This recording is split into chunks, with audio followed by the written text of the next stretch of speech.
Today, what we're going to dive into is to the mindset of ultimate value or value drive, the ultimate money maker, and what this really means. You know, opening up a business, having a business, owning a business, any of those things all come from a place where we have to build value and we have to have an idea where we are helping people move from one place in their life to the next place in their lives. Doesn't matter if it's a product, doesn't matter if it's a service, it doesn't matter what it does. It should be able to give other people the value of either getting what they want, being more comfortable in their lives, or basically helping them get from one place in their lives where they're relieving themselves from a certain type of pain, moving to a place where they are better off after interacting with your service or your product, right? So in this case, we're definitely focusing on services, and what we're going to do is we're going to dive into how to create value and what you're doing here. So this program is ultimately based all around this. Like for you to go from 0 to 6 figures is probably one of the hardest things to do. And so you need to show up every single day. You've got to think this through. You got to work hard, right? Like it's up to you to be able to build the value for those around you, right?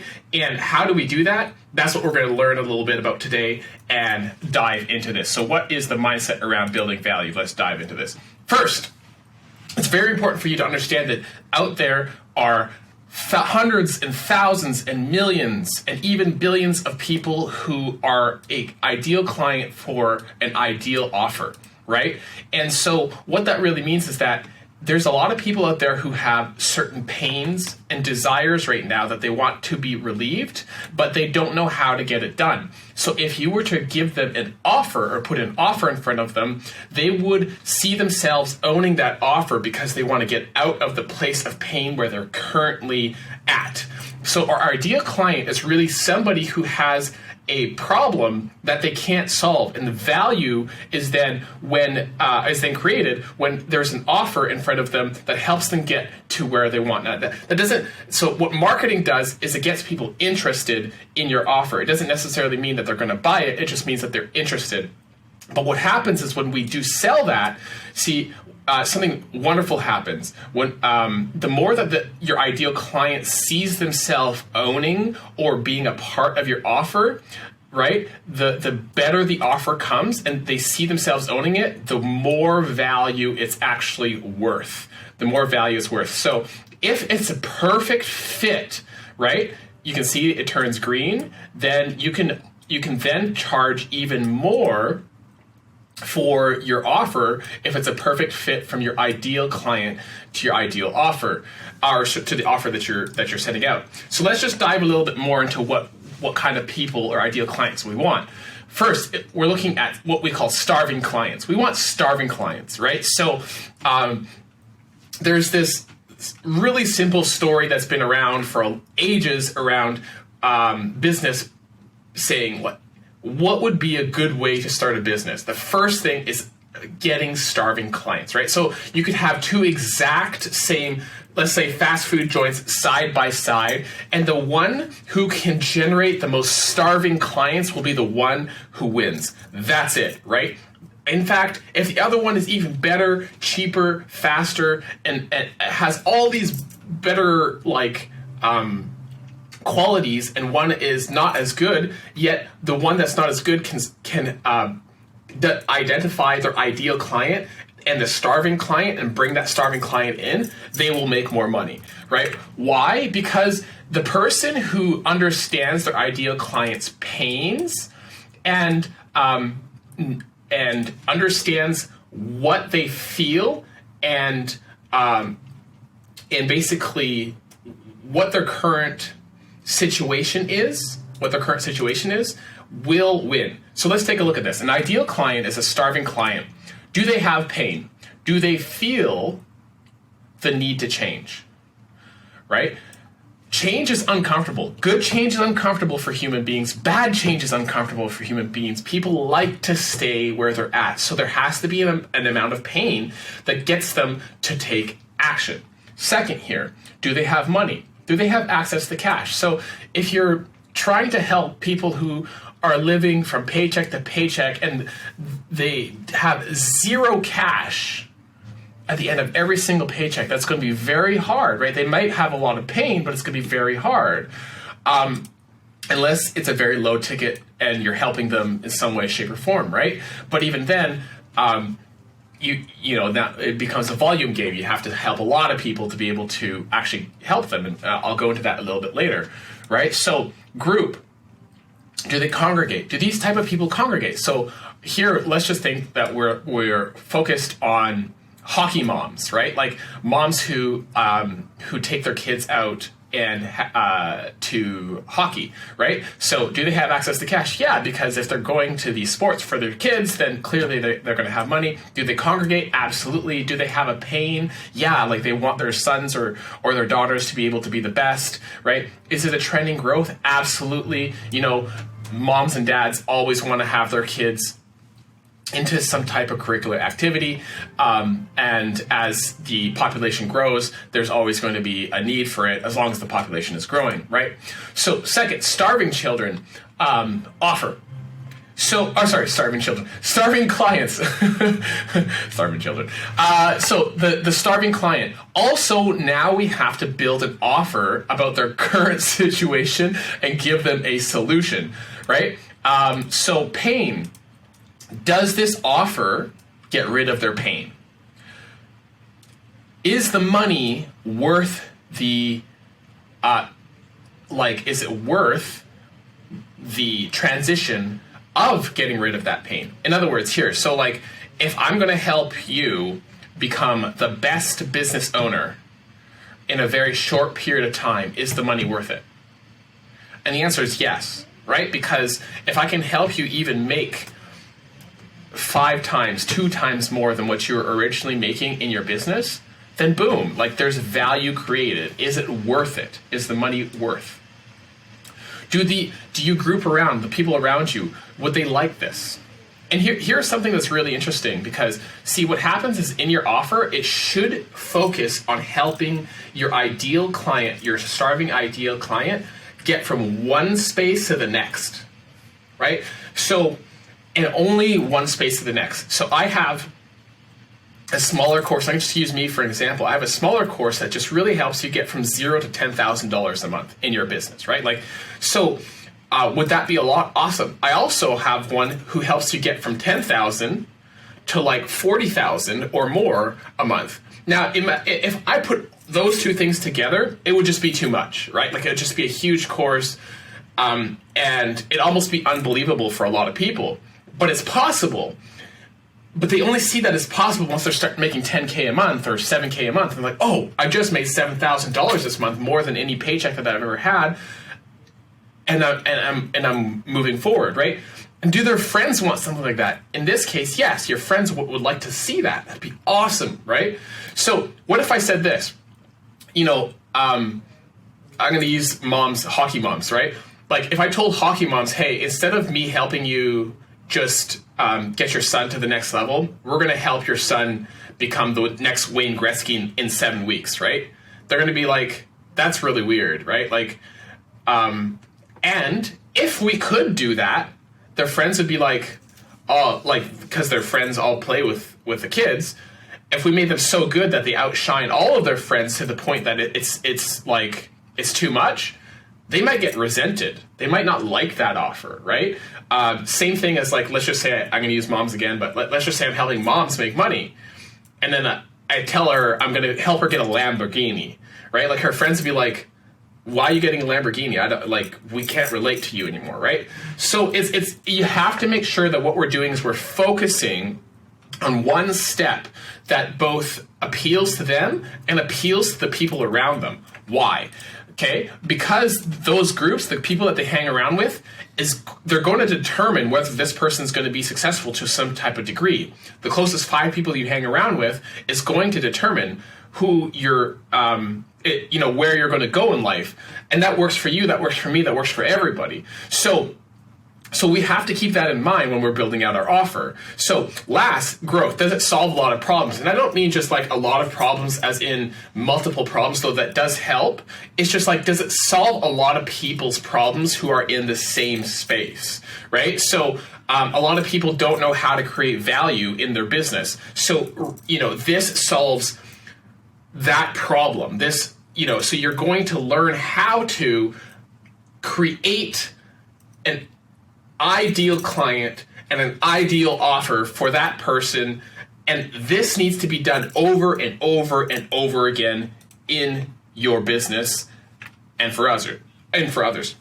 Starving clients are the easiest to build value for, because once we understand their ideal situation and their current situation and their current pains, okay, then we can build an offer, and that offer helps them get from their current situation to their desired situation that helps them get to their dream.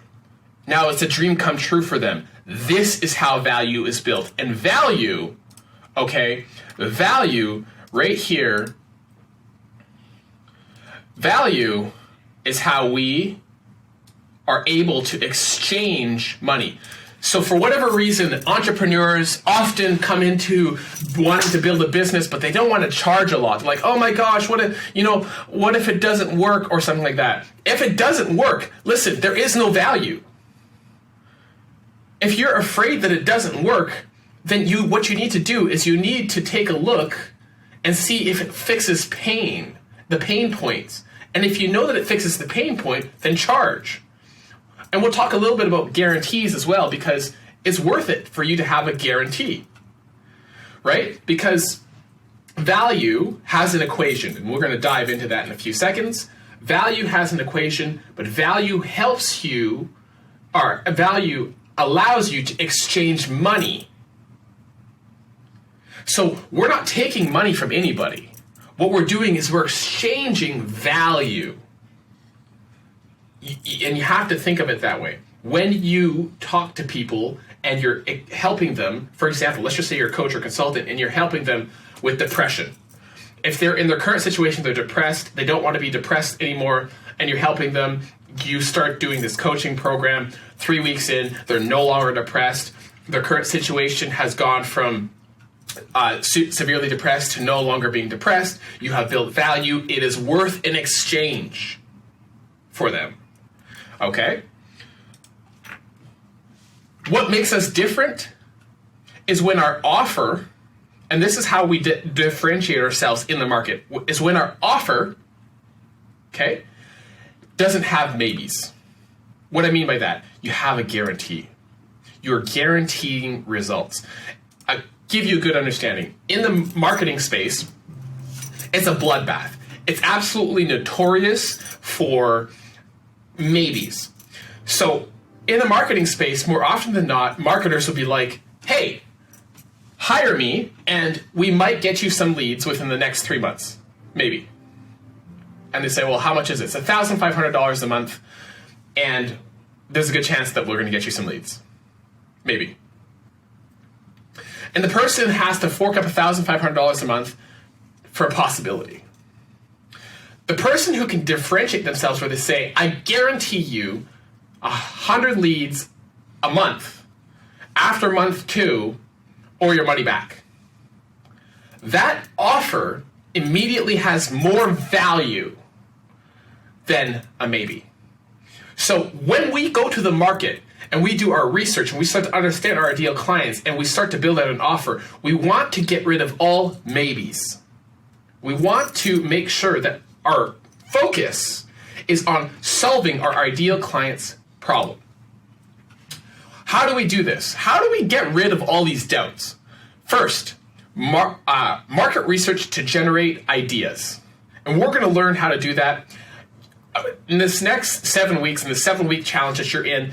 Listen, you're going to work hard, all right? You're going to dive in there. You're going to learn your ideal client. You're going to build a powerful offer. But you've got to put in the work. You can't do it lazily. So when you do market research means that you can people watch on the internet. and I'll show you how to do that.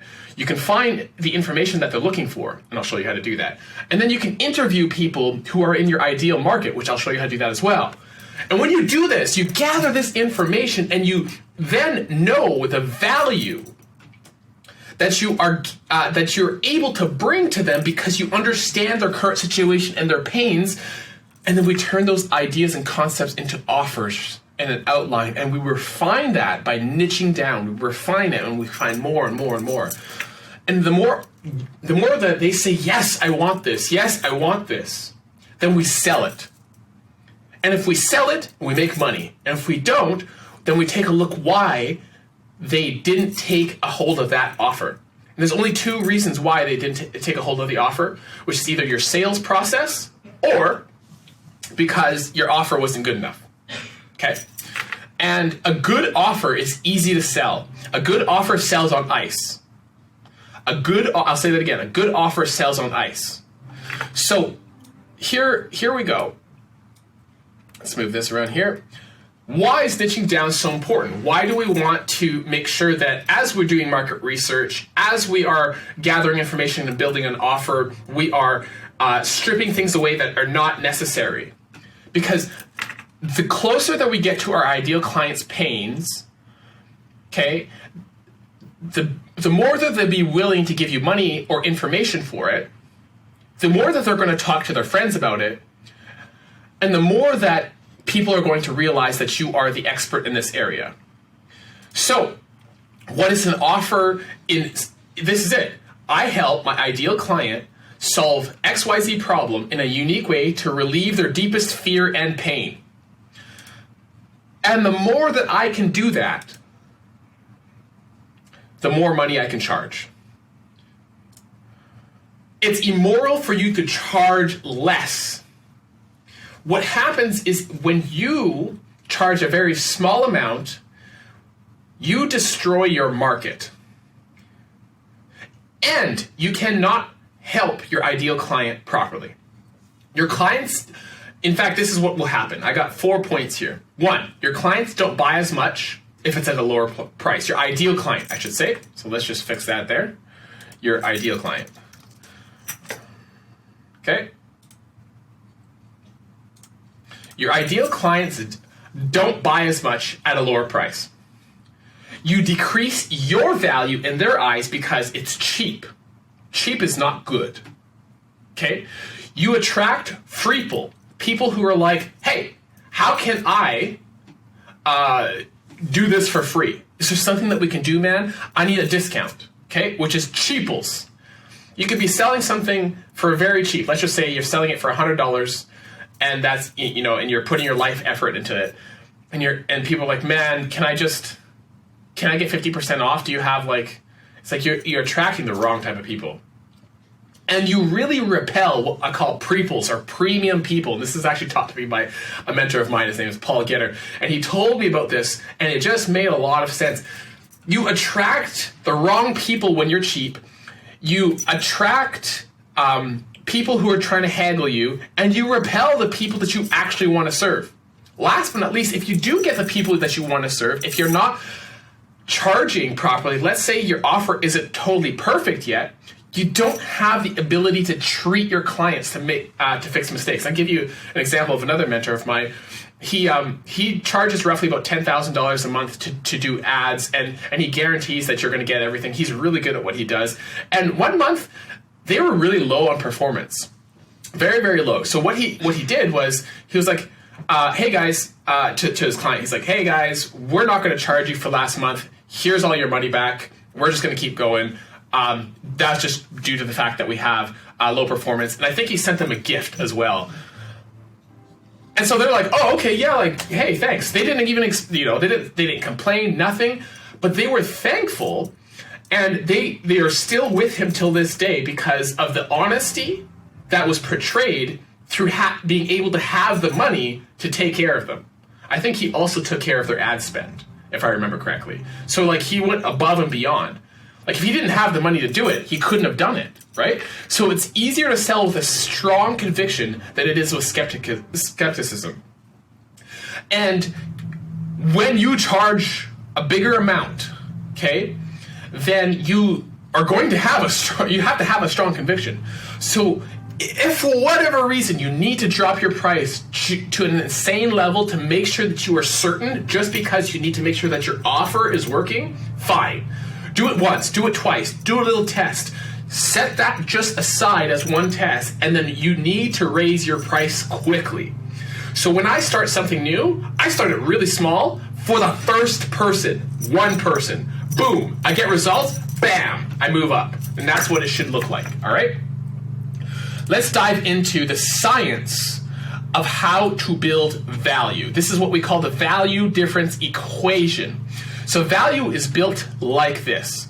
It's fixing just the right common problem, getting the dream outcome for the ideal client, fixing just the right problem, getting and then that times the perceived likelihood of achievement. In other words, what kind of results are they going to get, and does that make sense, right? So I'll give you an example. I was going to put out an ad once that said how to 5x your company, which, because I really could. I could do that for a lot of people. But there are people who may be my ideal client that are making $700,000 a month. Now imagine if I said, hey, I'm going to 5x your company. They're going to be like, no, you're not. Right? But for somebody who's making $3,000 a month, no problem.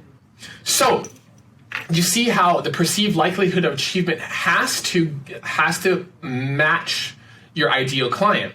Okay? It also means that if you have results that you have had in times past through stories or testimonials, that's great to show people. That should be displayed somewhere. Last but not least, a guarantee or guarantees. Having a guarantee is extremely important. I have a guarantee with everything that I do. And more often than not, people are settled with a guarantee. Honor your guarantees, right? And what happens is that the perceived likelihood of achievement always goes up because they say, hey, look, this is guaranteed. And as long, I make sure that as long as you do the work, you do the thing, the guarantee applies, right? Like if you just kind of walk in and you're like, well, I watched a few of these things, didn't do any work. It's like, well, hey, bro, like, let's try this out. Let's actually give it some effort, right? So this is the second part of the equation for value to be built. Speed is king, so no time delay. The shorter the time delay to get a win for your ideal client, for just the right problem, just the right common problem, will help them. It will get them into a state of mind where they not only trust you, but the likelihood of achievement goes up, therefore the value goes up. So it also works on the front end, which means like if you're trying to sell somebody something and you say, hey, listen, in the first 2 weeks, let's just say I'm doing marketing, in the first 2 weeks, we're going to get you 10 leads, guaranteed, no time delay, right? Like the time delay is totally different than the market. Last but not least, effort and sacrifice. So we as business owners ought to create something, a business that has the perceived dream outcome, right? So the dream outcome is in place. Perceived likelihood of achievement is very clear. Time delay is very short. And we eat the complexity, or we focus our effort on them having little to no sacrifice and effort, or as little as possible, where we take on the sacrifice and effort for them to get the result. That being said, there's many ways to leverage, and we want to think, how can I have my ideal client have a better experience? So I'll give you an example. So if you're onboarding a client and you're in an agency, let's just say you're a marketing agency, and it takes them 3 phone calls to onboard the client. First one, you have to get into their ads account. Second one, you're really trying to find out their offer and avatar. Third one, you're trying to understand the dynamics of their ads and all those type of things. And you're having 3 phone calls. Well, there's a lot of effort, a lot of sacrifice on your ideal client's side. Or we could do that all in one call and make sure that they fill out a form and we do the research. So by the time that it's done, it's just one phone call and we have a system set up where the effort has been minimized and the sacrifice on the ideal client side has made them smaller, has made it smaller. So this is what it looks like. All right. So the power of building an offer and avatar, which is what we're doing this week, over these 7 weeks, is first having a starving crowd and building a strong offer. That's fire, which will equal to money. And even if your sales skills are on ice, a good offer will sell. So what does this really look like? Having a starving crowd, as we talked about, somebody who's in pain, understanding that they have money, their group of friends, so on and so forth. Having a strong offer, it relieves them of their pain, helps them get to their desired situation, and we understand exactly what commonalities they have. Great, it builds fire.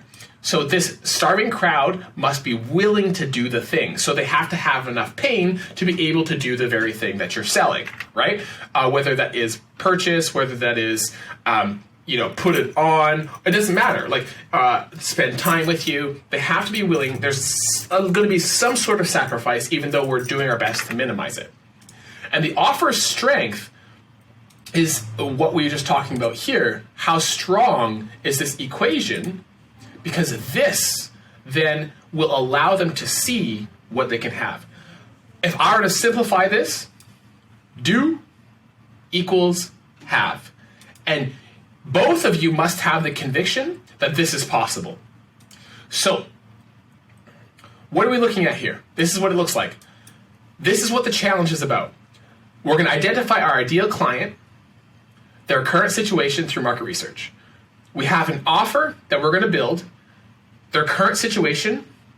We want to build, sell it, test it, refine it, okay? We're going to build, sell it, test it, refine it. Build, sell it, test it, refine it. Got it? Good. All right. Then we're going to continue to understand through this, their ideal client, our ideal client's dream situation, and we're going to help them get their dream come true. So 3, 2, 1, let's go. Speed is king.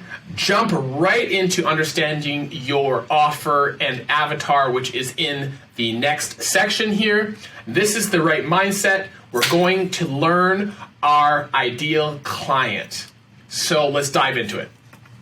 See you in the next video.